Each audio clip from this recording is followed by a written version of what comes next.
Hello guys, bersama saya lagi dalam Alright Nopod Channel. So, macam-macam kebodohan, macam-macam perilaku yang dibuat oleh ahli-ahli parlimen pembangkang Perikatan Nasional ini, sahabat-sahabat semua. Ada yang menghina bahasa, ada yang menunggang isu bangsa agama, ya, ada juga yang mengatakan seperti Wan Saipul ini mengatakan kononnya kebebasan bersuara itu disekat dan sebagainya. Sedangkan selama ini di media sosial, walaun-walaunti termasuklah ahli-ahli parlimen Perikatan Nasional, ya, seringkali kita lihat, ya, membuat kenyataan-kenyataan yang berbau fitnah dan sebagainya. Namun yang lebih memalukan, sahabat semua, kemarin, ya, Speaker Dewan Rakyat marah, ya, dan sehingga itu mengarahkan ahli parlimen Ulu Selangor, ya, Ulu Selangor, saya tambah dulu ya, MP Ulu Selangor. Nanti kena cakap pula oleh geng-geng walaun ya, siapa itu MP Selangor. Jadi apa yang berlaku kemarin agak mengejutkan kita ya, apabila Speaker Dewan Rakyat mengarahkan siapa ni ahli parlimen Hulu Selangor ini untuk keluar daripada Dewan. Kalau nak bercakap dengan bini katanya, silah keluar daripada Dewan Rakyat, jangan mengganggu semasa orang berbahas dan sebagainya. Jadi sahabat semua, saya ingin membawakan anda untuk menonton sedutan video ini, apa yang berlaku. Jadi tanpa membuang masa, ayo kita bersama-sama. Dan sebelum itu, sedikit sedutan ya, bagaimana Wan Saipul ini menjual nama rakyat, mengatakan kebebasan disekat dan sebagainya. Dalam konteks peruntukan yang diberi kepada Kementerian Komunikasi ialah mana dia ikhtiar-ikhtiar untuk mempertingkatkan kualiti dan tahap kebebasan bersuara dalam negara kita. Mana dia inisiatif-inisiatif, ikhtiar-ikhtiar untuk mempertingkatkan tahap kebebasan media dalam negara kita. Kenapa tidak diumumkan satu peruntukan yang khusus untuk menubuhkan Majlis Media Malaysia? Kenapa agenda yang sekian lama diperjuangkan ini tiba-tiba diam, tidak ada pengumuman, seolah-olah ia tidak signifikan? Adakah kerajaan ini sudah lupa mengenai perjuangan untuk menegakkan kebebasan bersuara dan perjuangan untuk media yang profesional dan bebas dalam negara kita? Ini satu agenda yang penting. Dan sekiranya kebebasan media dan kebebasan bersuara sudah tidak lagi menjadi keutamaan kerajaan, saya anggap ini adalah kegagalan yang nyata buat Menteri Komunikasi. Dan saya harap perkara ini akan diperbetulkan selepas ini. Dalam 1 minit 30 saat yang akhir yang betul, saya nak ulas sikit mengenai retorik berkaitan maha kaya ni. Dia selalu disebut oleh Tambun. Saya faham beliau menggunakan kaedah propaganda 99% versus the 1%. Ini bukan kaedah baru. Ini dah berbelas tahun diperkenalkan di US dulu. The fight against the 1%. Tapi kita nak ingatkan bahawa ini adalah proses doktrinisasi retorik populis yang sudah lapuk sebenarnya. Dan saya nak tanya, apa sebenarnya definisi maha kaya? Adakah seseorang yang mampu hidup mewah walaupun tak ambil gaji selama bertahun-tahun, itu dianggap sebagai maha kaya?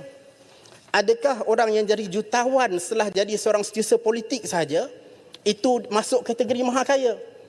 Atau adakah penjawat awam, grade 52, suami isteri, itu pun masuk kategori maha kaya kalau berdasarkan tafsiran yang ada sekarang? Apa sebenarnya tafsiran maha kaya ini? Jangan kita guna sebagai retorik membabi buta sahaja. Yang kedua, tuan yang betul, adakah retorik populis yang dicipta di Amerika ini sebenarnya ikhlas digunakan sebab nak memperjuangkan nasib orang miskin, atau adakah ia hanya propaganda untuk menutup kegagalan demi kegagalan untuk menunaikan janji yang semakin jelas dilihat setiap hari? Berapa lama lagi retorik dan propaganda ini nak dipergunakan untuk menutup ketidakmampuan mentadbir negara dengan cara yang baik?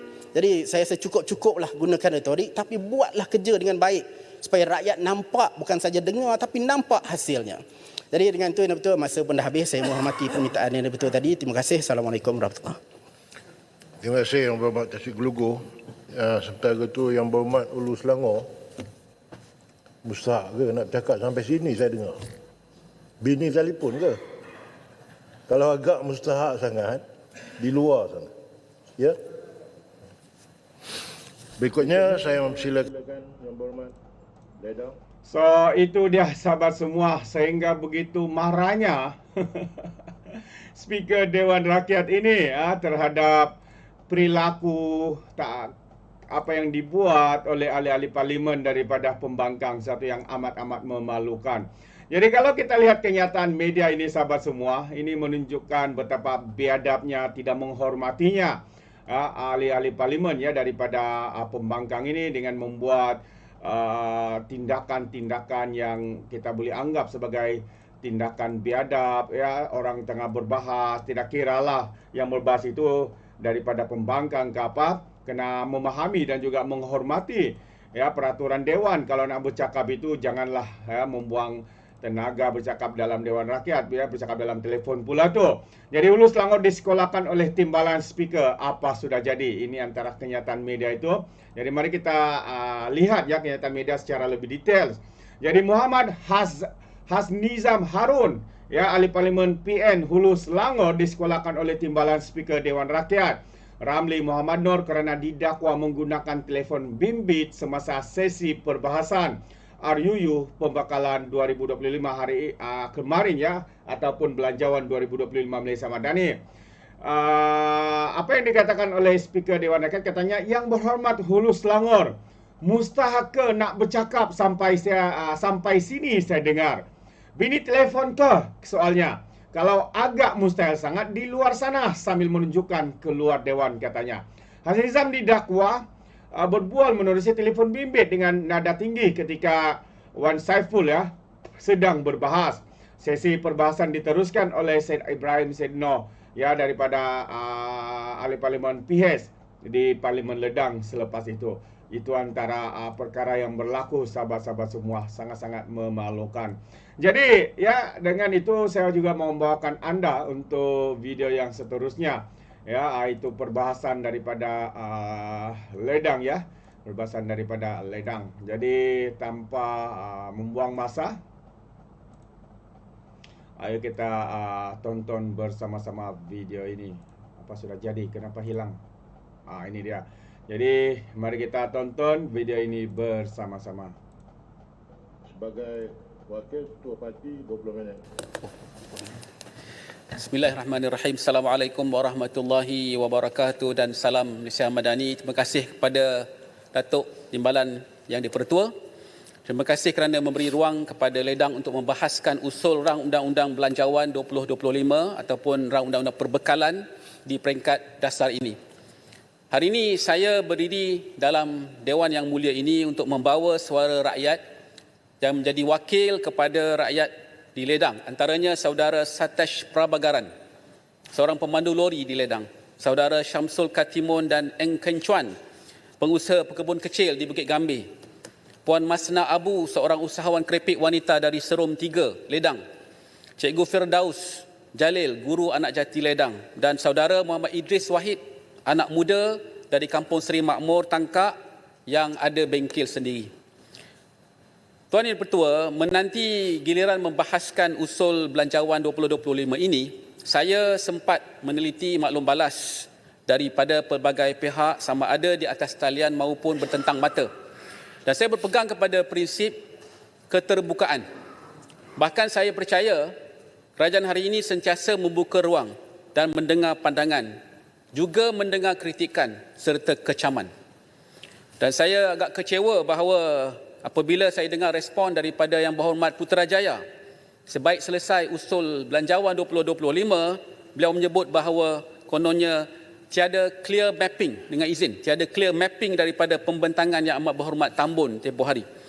Kerana bagi saya, jika dilihat dengan teliti, premis asas pembawaan Belanjawan 2025 ini jelas. Ia dibina dengan iltizam menggerakkan reformasi untuk menjamin pertumbuhan. Ini terang-terang disebut, malah berulang-ulang kali ditekankan. Dan belanjawan ini ialah penyataan hasrat. Ia adalah rancangan untuk tahun depan. Ia adalah angka-angka yang berupa unjuran dan juga anggaran-anggaran.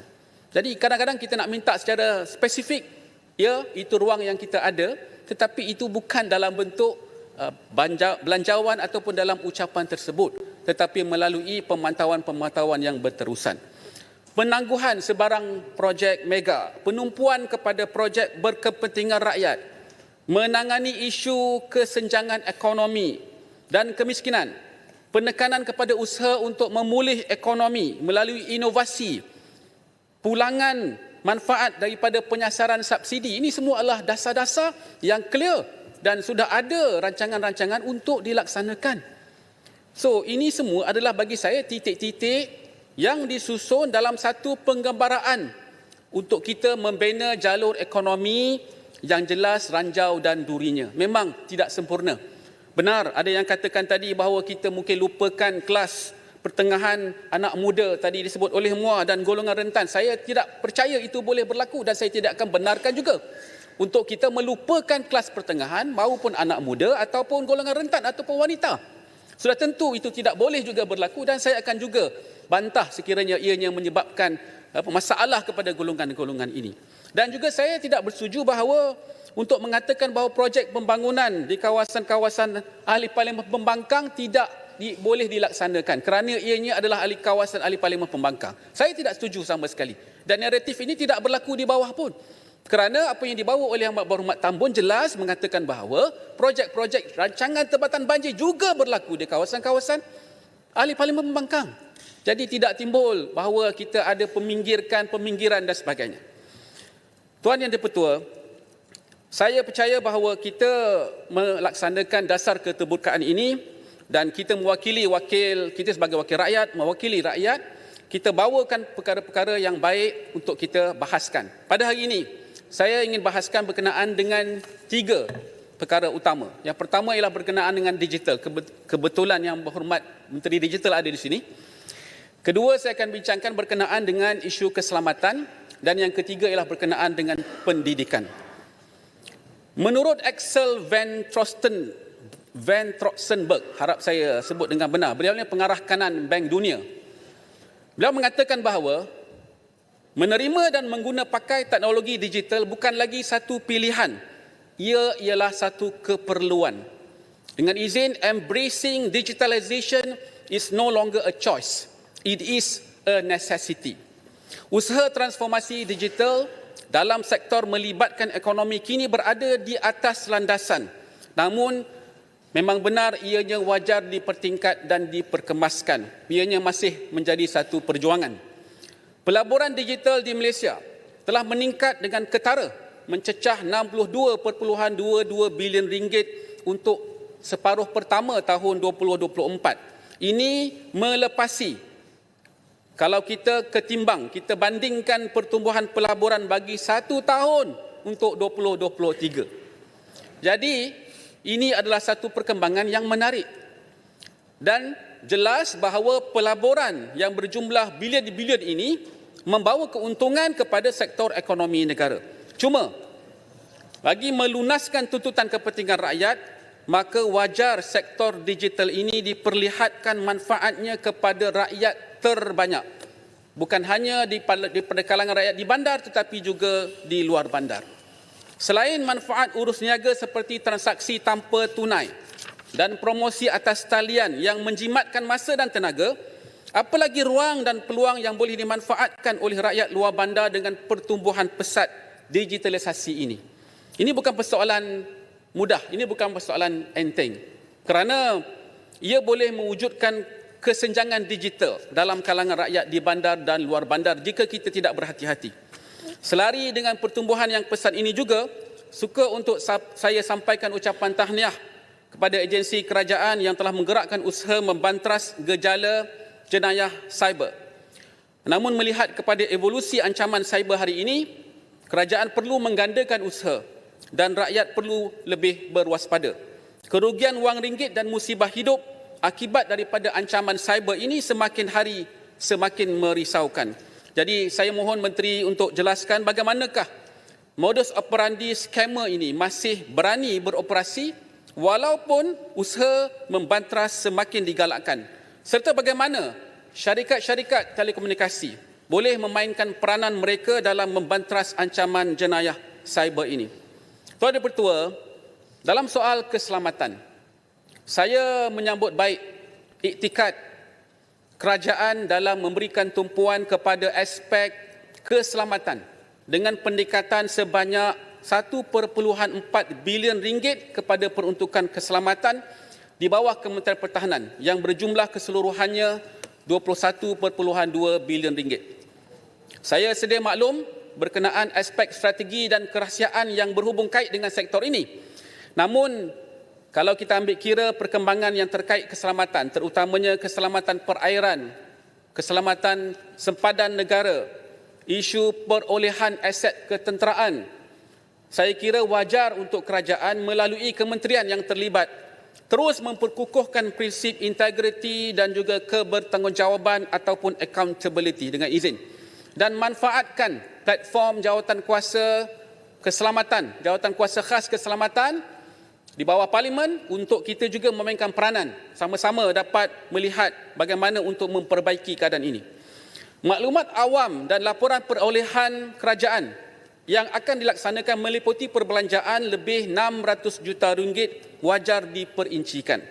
Malah saya yakin dengan kekuatan dan kesediaan pasukan keselamatan kita, tambahan maklumat dan laporan ini mengukuhkan lagi dukungan dan optimis rakyat kepada kemampuan negara untuk melindungi ketenteraman dan keselamatan semua subjeknya ataupun rakyatnya. Tambahan lagi, mohon pihak kementerian juga menjelaskan kadar kesediaan anggota dan aset mempertahankan sempadan dan laut negara. Ini melihat kepada keadaan pergolakan keamanan dunia, cubaan menceroboh kedaulatan dan wilayah negara dan peranan Malaysia yang mula terlihat di peringkat antarabangsa. Justru saya ingin juga bertanya kepada pihak Kementerian Pertahanan, Kementerian Dalam Negeri, Kementerian Luar juga untuk melihat berkenaan dengan kepentingan dasar luar kerajaan dan apakah peruntukan penekanan yang kita berikan untuk kita melihat kepentingan dasar luar kerajaan, terutama dalam keadaan kita ketahui bahawa ada isu-isu keselamatan di samping Malaysia melakukan diplomasi agresif sama ada di peringkat rantau ini ataupun di peringkat global. Tadi betul, sebab itu bila saya sebut tentang dasar luar ini, saya percaya saya kena bangkitkan juga tentang ini dalam Dewan Yang Mulia ini, iaitu berkenaan dengan situasi keganasan rejim Zionis Israel. Mereka meneruskan jenayah genosid di Gaza dan sekarang di Lebanon. Dan saya berpendirian agar Parlimen Malaysia wajar meluluskan satu usul khas untuk mengecam Israel yang melanggar seluruh undang-undang antarabangsa sehingga ke hari ini. Dengan kita menekankan pertama, mengutuk jenayah genosid Israel. Kedua, kita kecam pembunuhan ratusan petugas kemanusiaan PBB. Ketiga, kita tuntut PBB untuk menggunakan seluruh mandat yang ada agar gencatan senjata kekal segera dikuatkuasakan. Keempat, kita tuntut PBB untuk bertindak melalui intervensi tentera pengaman untuk menghentikan keganasan Israel dan melindungi rakyat Gaza terutamanya. Kelima, kita menuntut penghantaran bantuan kemanusiaan segera disalurkan tanpa sebarang halangan ke Gaza. Dan kalau ada rakyat yang mahu memberikan sumbangan, saya percaya juga kalau boleh kerajaan pertimbangkan untuk dikecualikan daripada cukai. Yang keenam, kita juga menuntut Israel untuk menamatkan penaklukan ke atas Palestin seperti yang diputuskan oleh Mahkamah Dunia. Dan yang ketujuh, mengutuk keras pembunuhan Ismail Haniyeh dan Yahya Sinwar oleh rejim Zionis Israel. Meskipun sebenarnya kedua-dua mereka ini, kedua-dua syahid ini setuju dengan gencatan senjata dan keamanan yang dicadangkan oleh Amerika Syarikat dan juga United Nations Security Council 4 bulan yang lalu. Mereka ini bukan penghalang kepada gencatan senjata, tapi mereka sendiri yang bawa keamanan, untuk bawa keamanan kepada Palestin dan juga Israel. Yang Muhammad Tambun sebut, Malaysia mendesak agar kebiadaban Israel disanggah komuniti antarabangsa dan betapa pembantaian berterusan warga Palestin mesti segera dihentikan. Jadi saya mohon sokongan padu daripada rakan-rakan ahli berhormat serta Wisma Putra apabila kita boleh bawa usul khas ini ke Dewan Yang Mulia ini. Boleh? Slow je. Tuan Yang Pertua, berkenaan dengan pendidikan, saya meraihkan pendekatan konsolidasi fiskal yang terkait pendekatan peralihan manfaat penyasaran subsidi dan juga perluasan asas cukai secara progresif untuk kita meningkatkan kualiti pendidikan dalam negara. Saya juga mencadangkan agar langkah konsolidasi ini dapat diterjemahkan dalam satu bentuk laporan ringkas yang boleh dicerna oleh semua pihak agar memberikan lebih kefahaman dan menolak apa juga propaganda sentimen politik sempit. Saya bawakan cadangan ini kerana melihatkan kesungguhan kerajaan hari ini untuk menekankan kepentingan sektor pendidikan. Langkah bermula dengan kita membaik pulih fasiliti tandas. Seterusnya kemudahan-kemudahan yang lain. Dan saya kira kita juga perlu juga menjana dan juga memanfaatkan bukan hanya daripada kalangan pihak kerajaan tetapi juga daripada kalangan komuniti, pihak swasta supaya sama-sama dapat memperkasakan fasiliti dan juga kemudahan sekolah. Negara luar seperti Singapura dan Amerika Syarikat, Tuan Pertua, mengamalkan pendekatan community involvement serta public-private partnership untuk menggalakkan keterlibatan semua pihak, walaupun dalam bidang pendidikan. Jadi saya kira ini satu perkara yang boleh dipertimbangkan, boleh diselidiki, boleh dicari jalan lagi untuk kita memastikan bahawa pertamanya pendidikan itu menjadi asas, menjadi tunjang, dan yang keduanya suasana persekitaran pendidikan itu juga kondusif untuk pelajar-pelajar, anak-anak muda kita mendapat pendidikan yang terbaik dan selesa, selain juga membuka peluang untuk mewujudkan platform-platform yang berteraskan kepada digital. Sebab itu pada hari ini kalau kita sebut apa sahaja berkenaan dengan digital, saya percaya Mohd Menteri Digital pun setuju dengan saya bahawa antara faktor penting dalam perkara berkenaan dengan pendidikan ini adalah ia adalah ruang-ruang untuk kita dapatkan bakat. Bakat ini datang daripada awal lagi, iaitu daripada kalangan anak-anak pelajar-pelajar, mereka yang sudah terdedah awal dan mereka juga yang boleh membawa kepada kerjaya dan perkara-perkara yang boleh menjamin masa depan yang lebih baik. Selain itu, Tuan Dipertua, saya juga ingin membangkitkan sedikit berkenaan dengan beberapa keperluan di kawasan. Ini adalah berkaitan dengan beberapa perkara yang mohon mendapatkan penjelasan. Yang pertama ialah untuk memohon Kementerian Pendidikan untuk melihat kepentingan diwujudkan sebuah sekolah berasrama penuh integrasi ataupun SBPI di daerah Tangkak dan melihat kepada keperluan strategik di Ledang.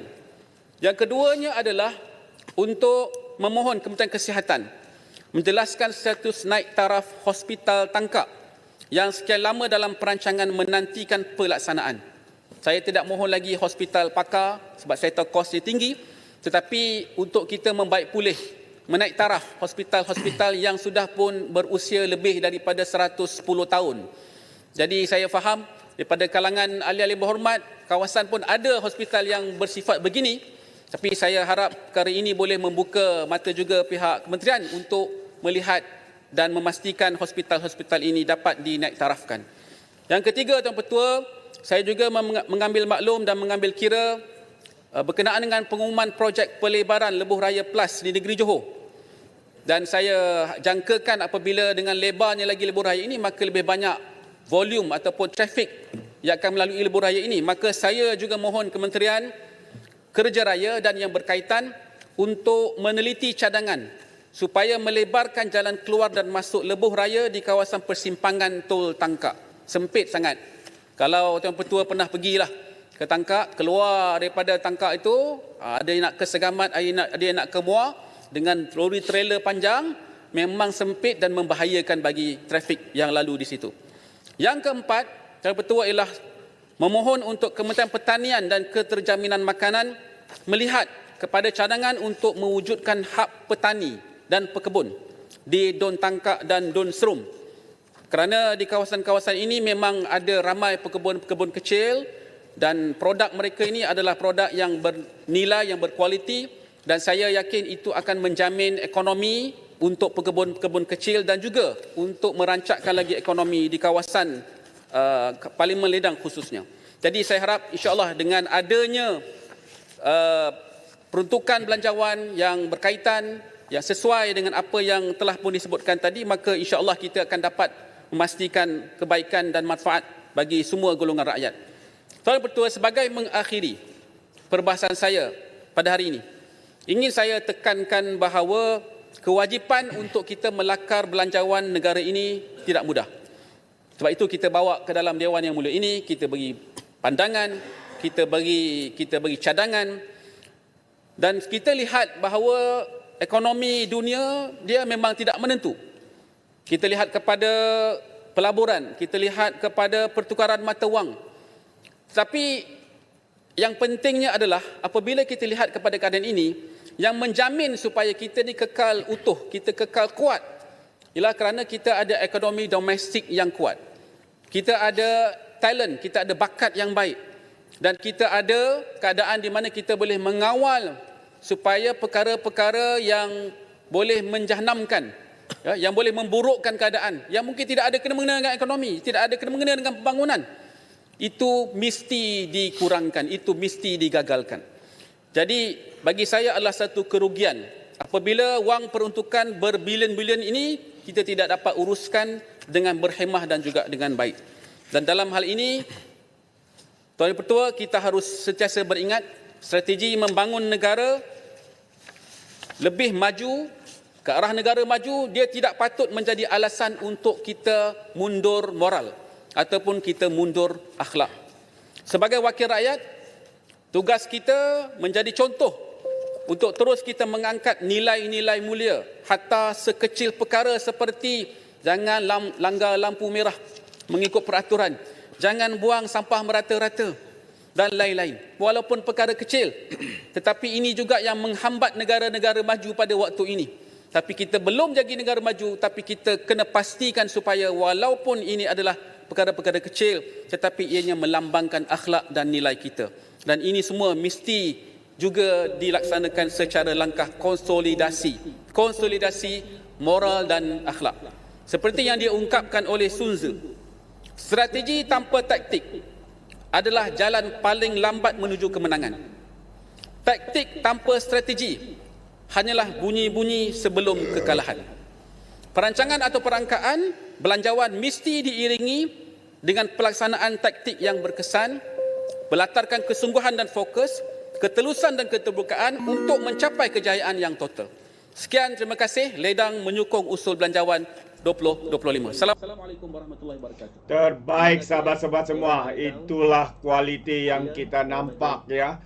Ahli parlimen daripada kerajaan dalam berbahas. Ya, bukan hanya menyerang, bukan hanya mengkritik, tetapi turut memberikan cadangan-cadangan yang bernas. Ya, tidak berpolitik, tidak menyindir, tidak menghina seperti mana yang dibuat oleh ahli-ahli parlimen daripada Perikatan Nasional seperti Hulu Terengganu. Sangat-sangat memalukan. Buka mulut berpolitik, buka mulut najis, bau, busuk dan sebagainya. Itu pandangan saya. Bagaimana dengan anda sahabat semua? Anda boleh berikan komennya di dalam ruangan komen.